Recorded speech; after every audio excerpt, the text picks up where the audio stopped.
Интегративците се задоволни од своите министри, не размислуваат за ничија оставка, вклучително ни на Бујар Османи од функцијата министер за надворешни работи, иако повеќе партии, здруженија и поединци бараат одговорност од него за отворањето на клубот Ванчо Михајлов во Битола. Се бара и преиспитување на неговата улога, затоа што придонел за нарушување на преговарачките позиции на Македонија со Европската Унија. Во ДУИ ниту се дискутирало, ниту се размислува за некоја евентуална оставка, не само за Бујар Османи, но за било кој министер кој е дел од владиниот кабинет. Мислам дека е време да се однесуваме државнички, да се водиме од интересите на државата, да размислиме за иднината на државата, за отварање на нови перспективи за граѓаните и мислам дека тоа е најпатриотскиот чин што можеме да го направиме.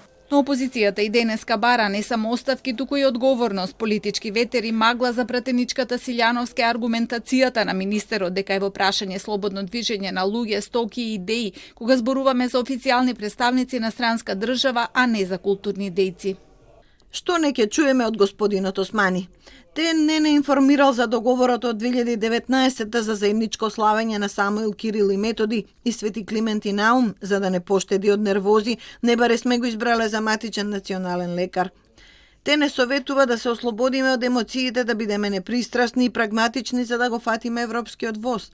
Те се повикува на португалски предлог наместо да гради македонски.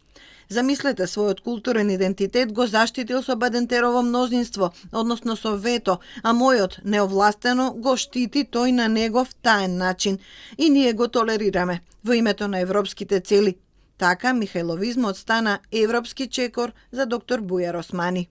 Пратеничката Еострейко не упишува дека не само бугарски, туку и европски сраме да се заборави дека модерна Европа е заснована врз антифашистички темели, па премиерна членка на ЕУ во друштво на највисоки политички функционери учествува во отворање на наводно културен центар со име на личност со документирано фашистичко искуство.